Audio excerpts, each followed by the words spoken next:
ሰላም እንዴት ናችሁ?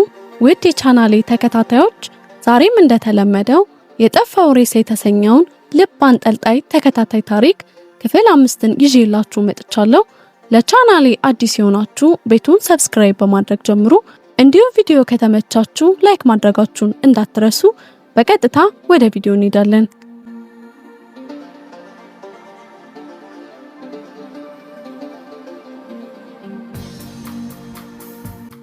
ልብ አንጠልጣይ ተከታታይ ታሪክ የጠፋው ሬሳ ክፍል 5። ደም እንደጠማው መንፈስ ያን ክፉ ሰው እስካገኘው ጊዜው ረዘመብኝ። ሴት ነች ወንድን የምትወልደው፣ ሴት ነች የወንድ ልክ። ሴትነቴ ምን እንደሆነ አሳየዋለሁ ብዬ ቆርጬ የተነሳው። የሆስፒታሉ መብራት አሁንም መጣቀረት እያለ ነው። ነገር ግን ለኔ ይሄ ምንም ማለት አልነበረም። ቀድሞ ጨለማው ያስፈራኝ ነበረው። አሁን ግን እሱ ከፈራኝ ፍራኝ ብዬ ጉዜን ቀጥያለሁ። ሁሉም ክፍሎች እየገባው ተመለከትኩኝ። ማንም አልነበረም። ከጓደኞቼ ጋር የነበርኩበት ክፍል ገባው። አሁንም ማንም የለም። ነገር ግን አንድ ነገር ቀልቤን ያዘው። ያ ሰውዬ ጓደኞቼ ላይ ጥቃት ካደረሰ እንዴት ደም አልፈሰሰም ብዬ ራሴን ጠየቅኩኝ። አምልጠው ቢሆንስ እያልኩኝ ከራሴ ጋር ማውራት ጀመርኩኝ። ደግሞም ቢያመልጡ እንደዛ አይነት የዋይታ ድምጽ ከየት መጣ እያልኩኝ ራሴን ጠየቅኩኝ። ከዛም ከክፍሉ ወጣሁና ወደ ገባውበት ስፍራ ተመለከትኩኝ። ምንም ነገር የለም። በተቃራኒው ጥግ ላይ ግን ብልጭ ድርግም የሚል የሆስፒታሉ መብራት የሆነ ሰው ይታየኛል። አሁን ፊቴን አኮሳትሬ ግንባሬን ጨምድጄ እልሄን ሰብስቤ ወደፊት መጠጋት ጀመርኩኝ።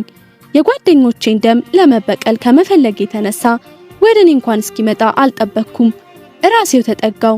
የያዝኩትን ቢላ ዘቅዝቄ እጀታውን በማርያም ጣቴ ጋር አድርጌ ስለቱን ወደ ክርኔ አስደግፌ በለዘባ አረማመድ መጠጋቴን ቀጠልኩኝ። ከኔ ተቃራኒ ጥግ ላይ ያለው ሰው አይንቀሳቀስም። ለምን እንደሆነ ባላውቅም እኔ ግን በድፍረትና በንዴት እየተጠጋው ነው። የሆስፒታሉ መብራት ብልጭ ድርግሙን ትቶ ቀጥ ብሎ በራ። ጥግ የተመለከትኩት ነገር አይደለም ሊገለኝ ይቅርና በፍርሃት ተሸማቆ ራሱን አሳንሶ ተኮማትሮ ፊቱን ሸሽጎ ተቀምጧል። እንደ ወንድ ተነስተና እንደ ፈሪ አትሸፋፈን፣ እንደ ገዳይ ፊት ለፊት ውጣ አትርመጥመጥ አልኩኝ። ንግግሬን በእርጋታ ጀምሬ ንዴት ሲብስ እየጮኩኝ፣ ነገር ግን አሁንም ዝምታ ነበር መልሱ። ወደ ኋላ አድርጌ የነበረውን ስለት ወደፊት መልሼ ደረቱ ላይ ለመሰንቀር ወደ ተቀመጠበት ስፍራ ኮቴ ቢስ በሆነ እርምጃ ተጠጋው። ነገር ግን ከኋላ በሰኮንድ ሽርፍራፊ እጅግ ፈጣን የሆነ ሰው አለፈ። ከመቅስፈት ፊቴን መልሼ ያስኩትን ስለታማ ቢላ ሰነዘርኩኝ። ነገር ግን አንዳች ያጠቃሁት ፍጡር የለም። አጠገቤ ያለውን የሆስፒታል ክፍል አሁንም እንደተከፈተ ያስታውቃል። እንቅስቃሴውን እንኳን አላቆመም። በጥሞና ዙሪያ ገባዬን እየቃኘሁኝ ግን ማንም አልነበረም። ከቆምኩበት 2 ክፍል አለፍ ብሎ የሚገኘው 3ኛው ክፍል ሲከፈት ተሰማኝ። ሆስፒታሉ ጸጥ ብሎ ስለነበር ሲከፈት ያለው የበር ድምጽ ሲጢጥ ሲል ይሰማ ነበር። አሁን መሃል ላይ ገብቼ ከፊት ለፊት የሆነ ሰው ከኋላ ደግሞ ተኮራምቶ የተቀመጠው ሰው አለ። ዞር ብዬ ጀርባዬን ቃኘው። ምንም ያ ሰው አሁንም ኩርምት እንዳለ ነው። የመግደል አቅም ያለው አይመስለኝም። ልክ እንደኔና እንደ ጓደኞቼ ጥቃት የደረሰበት ሊሆን እንደሚችል ገመትኩኝ። ይህን ሁላ የማሰላስለው ሲከፈት ድምጹ ወደ ተሰማኝ በር እያመራው በአይኖቼ መለስ ብዬ ጀርባዬን እየተመለከትኩ ነው። አሁን ከክፍሉ ጋር ልደርስ አንድ እርምጃ ያህል ቀርቶኛል።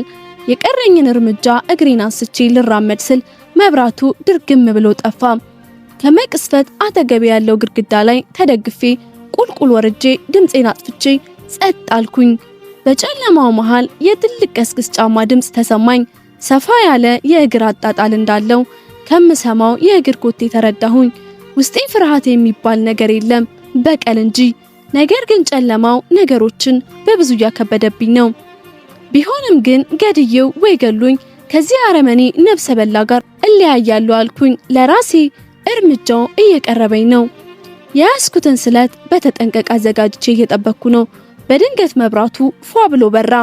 ከተቀመጥኩበት ተስፈንጥሬ ተነስቼ የእግር ዱካው ይሰማኝ ወደ ነበረበት ስፍራ የያዝኩትን ስለታማ ቢላ ሰነዘርኩኝ። ነገር ግን ማንም አልነበረም። ወዲያውኑ ጎላና ጎርነን ባለ ድምጽ ልብን የሚያርድ ሳቅ ተሰማ። ባለሁበት ተንበረከኩኝ። እንደሚድህ ሕፃን በዳዴ እየሄድኩኝ ግራና ቀኝን ተመለከትኩኝ። ነገር ግን ምንም ነገር የለም ነበር። ሳቁ ሳቅ ብቻ አይደለም፣ አንዳች ይላለው። ቁጣዬን ነጠቀኝ፣ እልሄን በፍርሃት ለወጠው፣ በቀሌን የሽሽት አደረቀው። በጣም ተደነቅኩኝ፣ አብዝቶም ገረመኝ። ካልወጣ ስል የነበርኩት ቤት ልውጣ ብዬ ተጨነቅኩኝ። ጣቶቼ ቢላውን መጨበጥ እስኪያቅታቸው ተብረከረኩኝ። በዛ የውድቀት ምሽት ከየት መጡ የማይባሉ ቁራዎች ሆስፒታል ውስጥ ተመሙ። ራሳቸውን ከግድግዳ ጋር እያጋጩ ኮሪደሩ በደም አጨቀዩት። አብዝተውም ይጮሁ ነበር። መሃል ላይ ሆኜ በግንባሬ ከወለሉ ተወዳድቼ ሞቴን መጠባበቅ ጀመርኩ። አቀርቅሬ ባለውበት ጊዜ አንገቴ ላይ ያለው የብር ሐብል ወለሉ ላይ ተመለከትኩትኝ። ግንባሬን ቀና አድርጌ የዓለም ሁሉ ቤዛ የሆነውን አንድ አምላክ የተሰቀለበት መስቀል ነበር። መስቀሉ ላይም የኔና የዓለሙ አዳኝ እንዳላቀረቅር አቀርቅሮ አየሁት። ህመሚን ታሞልኝ ተቸንክሮ አየሁት። እሱም ባየው ጊዜ ንዴቴና ልሄን መታደስ ጀመረ። ስለቱን ጨብጬ በሁለት እግሬ ቆምኩኝ። ነገር ግን ሆስፒታሉ በደም ጨቅይቶ የነበረው በቁራ ድምጽ የታወከው ስነሳ ግን ሰላም ነበር። መጀመሪያ ጥግ ላይ ካየሁት ሰው በቀር በድጋሚ ምንም አልነበረም። ወደዛ ሰው ቀጥ ብዬ ተጠጋው። ስደርስ እባክህ አትግደለኝ እባክህ እያለች ሳቅ የተናነቃት የምትማጸን ሴት ነበረች። አይዞሽ አልጎዳሽም ተነሺ ስላት ሜርሲዬ ብላ አቀፈችኝ። የማየውን ማመን አልቻልኩም። ሞቱ ካልኳቸው ጓደኞቼ መሃል ቅድስቴ ነች። ቅድስቴ አንቺ ነሽ እንዴ? ተጎዳሽ? የሆንሹ ነገር አለ ብዬ ጠየኳትኝ። ሰውነቷን እየደባበስኩኝ ምንም አልሆንኩም፣ ባባን ወስዶታል፣ ባርሳ ደግሞ የት እንዳለች አላቅም አለችኝ። አታልቅሺ እናገኛቸዋለን ብዬ አባበልኳትኝ። እጇን ይዤ ወደ መውጫው ሳመራ ሜርሲ ይሄ ለመግደል የሚፈልገው ሰው ትዝ ካለሽ ከወር በፊት ጠፋ የተባለ ሬሳ ነበር። ሰዎችም እንደሚሉት ሞቶ የተነሳ የመናፍስት እጅ ያለበት እያለች እየነገረች ሳለ ዞር ብዬ ገርሞኝ የምትለውን እንግዳ ሆኖብኝ ልሰማ ስቆም ሰውየው ከየት መጣ ሳይባል የእግር ዱካ ሳይሰማ አንዳች ነገር ሳይታወቅ በንፋስ ፍጥነት ከቅድስት ጀርባ ቆሟል። የማየውን ማመን አቃተኝ። ኮቴውን ወይም ድምጹን አልሰማሁኝም፣ ግን አጠገባችን ተገኝቷል። ቅድስቴ እንዳለችውም ይህ ሰው በአንድ መንፈሳዊ አገዛዝ ስር እንዳለ ውስጥ ያረጋገጠልኝ። ሰውየውን ከጀርባዋ እንደተመለከትኩኝ የቅድስቴን ስም ጠርቼ ወደ ራሴ ጎተትኳትኝ። ተያይዘን እሷ ከላይ እኔ ከታች ሆኜ ወለሉ ላይ ወደቅን። አንገቴን ከፍ አድርጌ ስመለከት ሰውየው የለም። ትቶን እንደሄደ አስቤ ደስ አለኝ። አይዞሽ ቅድስቴ ተርፈናል፣ ሌሎቹን ፈልገን ከዚህ እንሄዳለን አልኳትኝ። ነገር ግን መልስ አልሰጠችኝም። አይርገበገብም እንጂ አይኗ ተከፍቷል። በጣም ግራ ተጋባውኝ። ሰውየው ምንም ሲያረግ አልተመለከትኩትም ነበር እና ምን ተፈጥሮ ሊሆን ይችላል ብዬ ደጋግሜ ስሟን ጠራው፣ ግን ምላሽ የለም። ቅድስቴ ያልኩኝ ተጣራው፣ መልስ አልሰጠችኝም ነበር። ፊቷ ላይ የመጎዳት ነገር አይነበብባትም። ቀስ አድርጌ ከላይ ላይ አንስቼ ወገቧን ደገፍ አድርጌ በጀርባዋ ላስተኛት ስል የዛግ የሚመስል ስለታማ ብረት በጉሮሮዋ ወጣ። ከመደንገጥ የተነሳ እጅግ በብዙ ድምጽ ጮኩኝ፣ ደጋገምኩት።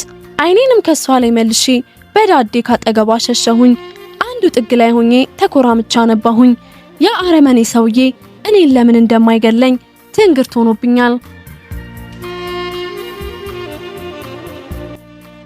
ቅድስቴ ወለሉ ላይ እንደተንጋለለች ነው። እኔ ደግሞ እሷን ማየት ፈርቼ ከአንዱ ጥግ ላይ ነኝ። አሁን መቋቋም የማልችለው ገደብ ያጣ ቁጣ ውስጤ መንፎልፎል ጀመረ። ግን ደግሞ የቅድስቴ ሞት ሳይ ጓደኛዬን ያላተረፈ እልህ ብዬ ራሴን አኮማሽሻለሁ። የተቀመጥኩበት ሆኜ ራሴን ከግድግዳው ያጋጨው ምንም ሳላወራ መራር እንባዬን አፈሰስኩኝ፣ አለቀስኩኝ። የእንባ ከረጢቴም እስኪደርቅ ድረስ ክፉኛ ራስ ምታት ስቃይን አበዛው። ሳላስበው እዛው ከተቀመጥኩበት ስፍራ እንቅልፍ አሸለበኝ። በስቃይ የዛለ ሰውነቴ ከዚህ በላይ የመቆየት አቅም አልነበረውም ነበር ይመስለኛል። ለሰዓታት ያህል ቁጭ ባልኩበት ስፍራ ተኝቻለሁ። እንደነቃው እንደምንም ብዬ ወደ ቅድስቴ በድን ዞር አልኩኝ። ነገር ግን ቅድስቴ አልነበረችም ነበር። ከተቀመጥኩበት ተስፈንጥሬ ተነሳው። አይኔን ጠራርጌ በድጋሜ ተመለከትኩኝ። ቅድስቴ ፈጽሞ የለችም። እንደ ፈጣሪ ቃል የጓደኞቼን በድን ከአፈር ሳይዋሃድ በሰው አውሬ ተበልተው አለቀ። ይህ ምንኛ የሚያምና የማይሽር ቁስል እንደሆነ እኔ ነኝ የምናውቀው። ቀስ ብዬ በድኗ ወደ ነበረበት ወለል ተጠጋሁኝ። መሬት ላይ እየጎተተ እንደወሰዳት የደም ምልክቱ ያሳያል። የጣልኩትን ቢላ አንስቼ ደሙን እየተከተልኩ ቀስ ባለ እርምጃ መሄድ ጀመርኩኝ። እነሱ ወዳሉበት ክፍል በሚወስደው በር በኩል የደም ምልክቱ ይጠቁማል። እኔም ያላንዳች ፍራቻ በተረጋጋና ማስተዋል በተሞላበት እርምጃዬን ቀጠልኩኝ። ከሞት በላይ ምንም ሊመጣ አይችልም። እኔ ከሆነ ትንታም ይገለኛል አይደል? ይህ ክፉ አረመኔ ሰው እያልኩኝ ውስጤን ለጭካኔ እያነሳሳውና እያጀገንኩኝ ገዳይን ለመግደል በተጠንቀቅ ራሴን አዘጋጀው። የደሙ ምልክት ብዙ ጋውኖች ወደ ተሰቀሉበት ክፍል ይጠቁማል። የሮቤልን በድን ወደዛው ነበረ። አሁን በጣም ድንጋጤ መጣ። እነዛ ንፋስ የሚቆርጡ የሚመስሉ ስለቶች የቅድስቴ ገላ ላይ ሊያርፉ እንደሆነ ገብቶኛል። ይሄኔ እርምጃን ጨመር አድርጌ ግን ደግሞ ጥንቃቄ ሳይለየኝ ወደ በሩ ተቃረብኩኝ። በሩ አልተዘጋም ነበር፣ ገርበብ እንዳለ ነው። አንገቴን ወደ ውስጥ ቀስ ብዬ ላኩትኝ። ሰውየው ለሮቤል ሲያረግ የነበረውን ሁሉ አድርጓል። ከጋውኑ እስከ ጓንት ድረስ ትጥቁን አሟልቷል። የቀረው ቢኖር ያ የዋይታና የሰቆቃ ነገር ግን እሱን የሚያስደስተውና ሰላም የሚሰጠው ድምጽ ብቻ ቀርቶታል። እንደጠበቅኩትኝ ያንን የሚሰቀጥጥ የሲቃይ ዋይታ ከፈተው። አሁን በይበልጥ ከፊል ሰውነቴን ወደ ውስጥ አስገብቼ ሁኔታውን መከታተል ጀመርኩኝ። ለሮቤል እንዳረገው ሁሉ ለቅድስቴም ዘይት ጥዷል። እያፋጨና እየተንቀሳቀሰ ስለቶቹን መመራረጥ ጀመረ። በድንገት ዋይታው ጸጥ አለ። ሰውየው ከእንቅስቃሴው ተገታ፣ ባለበትም በአርመሞ ቆመ። እኔም አመሉን ስለማቀው ምንም አይነት እንቅስቃሴ አላደረኩም ነበር። ትንሽ እንደቆየ ጩኸቱ ጀመረ። በዚህ ጊዜ የሰውነቴ ክብደት በበሩ ቀድሞ በገባው እግሬ ላይ ስለነበር ድካም ተሰማኝና ራሴን ለማሳረፍ ወደ ነበርኩበት ቦታ ልመለስ ስል አነስ የምትለዋ ሴትዮ ከፊት ለፊቴ ነጭ ጋውን ለብሳ የብረት መዶሻ ይዛ ቆማለች። በጣም ደነገጥኩኝ፣ እጅግ ደነዘዝኩኝ። ሴትየዋ ጊዜ አልፈጀችም ነበር። ወዲያውኑ በመዶሻው ግንባሬን ስትለኝ በሩን በርግጄ ወለሉ ላይ ተዘረጋው።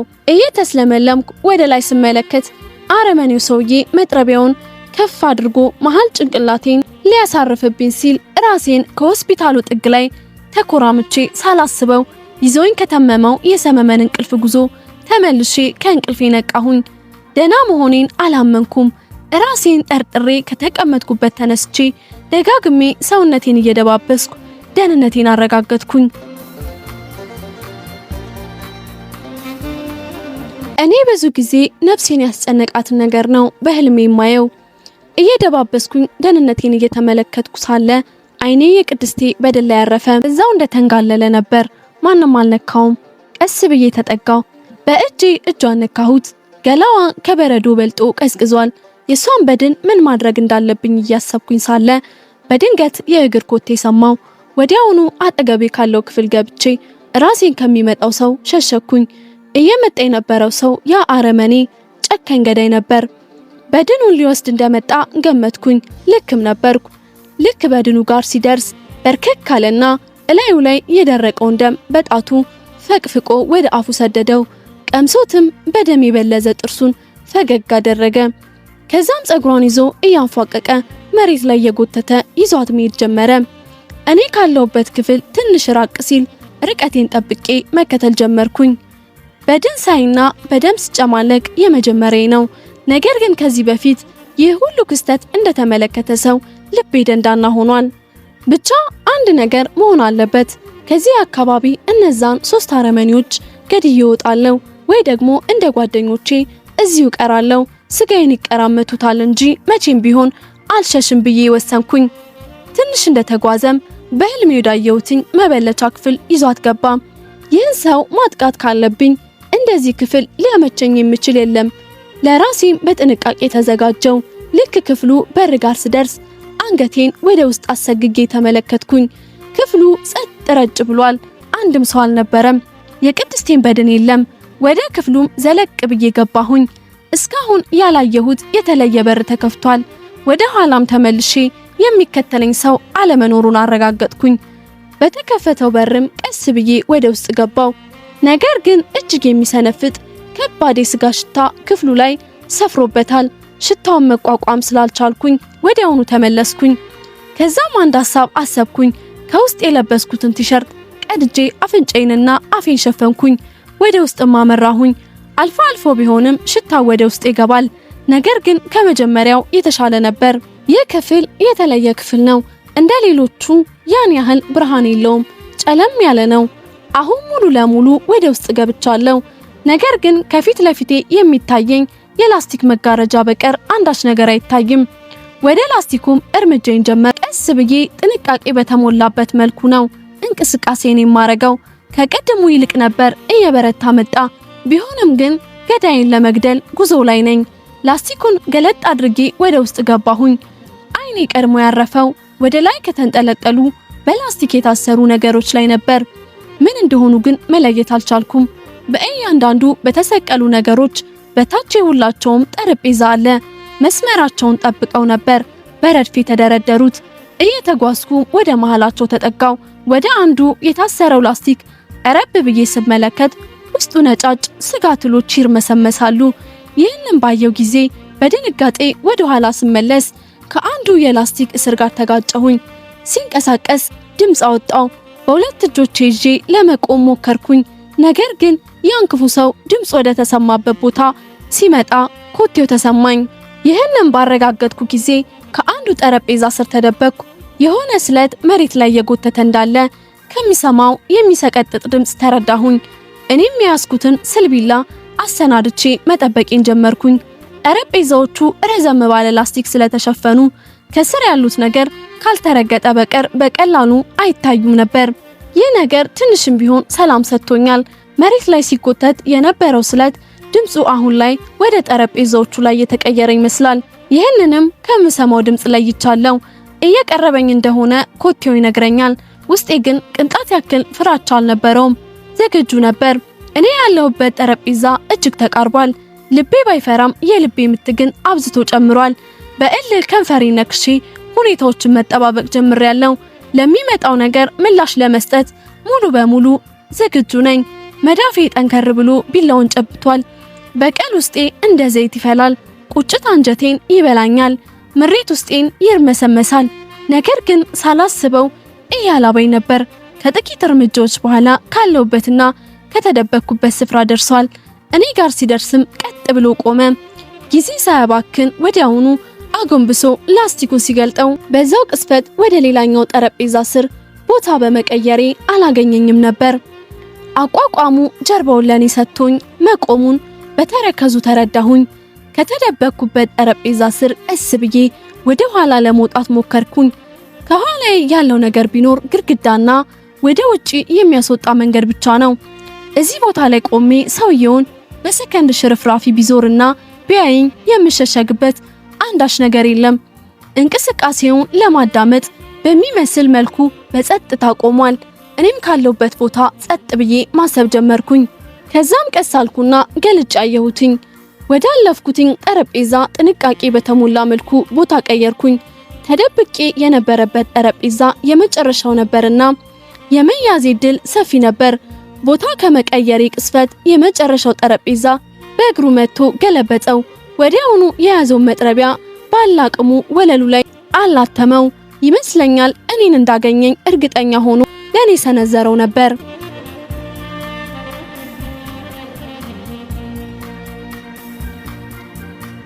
የያዘኝ አምላክ ሊተወኝ አይደለምና ተርፌያለሁ። በጣም የተበሳጨ ይመስላል። የያዘውን መጥረቢያ በድጋሚ ወርውሮ ከግድግዳው ጋር አላተመው። ሰውየው ከሚፈጠረው ሁኔታ በቀር ክፍሉ ጸጥ እንዳለ ነው። በጣም በፈጠነ እርምጃ ወደ ነበረበት ከክፍሉ ሌላኛው ቦታ ሄደ። በዚህ ጊዜ ከተሸሸጉበት ስፍራ ወጥቼ ራሴን ሸሽጌ ዙሪያ ገባኝ ቃኘሁኝ። የያዝኩትን ስለት አሰናድቼ እሱን መከተል ጀመርኩኝ። አሁንም ቢሆን በላስቲክ የተንጠለጠለውን መለየት ለኔ ከባድ ነው። ድንገት የሰማሁት ድምፅ እርምጃዬን ትቼ እንድቆም አደረገኝ። ያ አረመኔ ሰውዬ ያንን የዋይታና የሰቆቃ ጩኸት ድምፅ ከፍቷል። ይህንን ድምፅ ስሰማ አብዝቼ ይረበሻለሁ። ጣቶቼ እርስ በርስ መጨባበጥ አቅጧቸው ይብረከረካሉ። ይህ ድምፅ ብቻ አይደለም፣ አንዳች የድግምት ኃይል አለበት። ዋይታው በድንገት ጸጥ አለ። ወዲያውኑ የተብረከረኩ ጣቶቼ አብዝተውም ጨበጡ። ይህ ዋይታ ተሰምቶ ጸጥ ሲል ድምፁ ሲሰማ የሰውየው ፍጥነት አውቀዋለሁ። ስለዚህ ያለ አንዳች እንቅስቃሴ ባለሁበት ቆምኩኝ። ዋይታውም ጀመረ። ወዲያውኑ አፍንጫዬን በሸፈንኩበት በከፊል ጨርቅ ወደ ጆሮዬ የሚመጣውን የዋይታ ድምፅ ላለመስማት ጆሮዬ ውስጥ ጠቀጠኩት። ከዛም ቀጥ ብዬ ወደ ሰውየው አመራውኝ። ምን እንደሆነ ያላስተዋልኳቸው የላስቲክ እስሮች ብዛታቸው ወደ 30 ይጠጋሉ። ወለሉን በእግሬ በርከክ ብዬ አንዱን የፊቴን ክፍል ከወለሉ ጋር አዋህጄ ሰውየውን የቆመበት ቦታ አየሁትኝ። ጀርባውን ሰጥቶኝ የቆመው። በመሃላችን ያለው ልዩነት በጣም ጠቧል። ልቤ ከመፍራት ይልቅ የያዝኩትን ቢላ እንድሰነቅርበት ይገፋኛል። አንድ ነፍሴን ቢያጠፋትም አይገደኝም እያለች ታበረታኛለች። ክንዴ ከጎልያድ ክንድ ይልቅ ጉልበታማ ነኝ ይለኛል። ብቻ አንዳች ኃይል ወደ ሰውየው ገፋኝ። ያንን አረመኔ ለማጥፋት እግሬ ተንደረደረ። ጥርስና ጥርሴ በእል ተፏጨ። የማላቀው የማልቆጣጠረው ድፍረት ወደፊት ነዳኝ። ብዙ ሰው ነፃ እንደሚያወጣ ለሀገሩ ሟች ንጉስ እንደሆንኩም ተሰማኝ። አሁን ተጠንቅቄ ተጉዤ ከጀርባው ቆሜያለሁ። ቢላውን ጎኔ ላይ ሻጥ አድርጌ አጠገቤ የነበረውን የብረት መዶሻ አንስቼ መሰንዘር ነበር የቀረኝ። አደረኩት። ጭንቅላቱ ላይ ባለ በሌለ ኃይሌ አሳረፍኩት። ነገር ግን አልወደቀም ነበር። ይልቁኑ ዞሮ ላይ እንዳዳው። በዚህ ጊዜ ከጎኔ የሻጥኩትን ቢላ አውጥቼ ከማጅራቱ ትንሽ ዝቅ ብሎ ሰነቀርኩበት። ከፊቱ የነበረው ጠረጴዛ ላይ በደረቱ ወደቀ። ቢላውን ነቅዬ ደጋግሜ ወጋሁትኝ። የማቃሰስ ድምጽ ያወጣል እንጂ አልጮህም ነበር። ነገር ግን ቢላውም አላረካኝም። የስንቱን ህይወት የቀጠፈበት ያ ነፍሰ በላ መጥረቢያው ብልጭ አለብኝ። ቀጥ ብዬም ተወርብሮ ወደ ወደቀበት ስፍራ መራሁኝ። አነሳሁት። እሱ ያረገው እንደነበር መሬት ለመሬት እየጎተትኩ ያንን ሰቅጣጭ ድምጽ እያሰማው አንገቱን ቆርጬ ስጋውን ላሞራ ለመግብ ተዘጋጀሁኝ።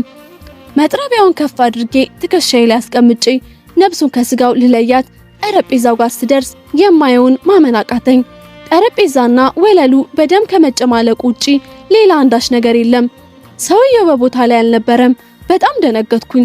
አንገቴን ሳላንቀሳቅስ አይኔን እስከቻልኩት አካባቢ ለመመልከትና እሱ ተኝቶ ከነበረበት ጠረጴዛ አካባቢ የደም ነጠብጣብ አለ። ነጠብጣቡን አቅጣጫ ርቆ እንዳልሄደ ያሳያል። ጠረጴዛው ላይ ቢላው የለም። በቀሉ ይቅርብኝ ራሴን ላድን ብዬ ከዛ ክፉና አረመናዊ ተግባር ከሚፈጸምበት መንደር ተስፋ ቆርጬ ነፍሴን ለማትረፍና ለመሸሸግ ወስኜ መጥረቤን ይዤ ስዞር አይኑ ደም መስሎ በእጁ በደም የተጨማለቀ ቢላ ይዞ ከፊት ለፊቴ ቆሟል።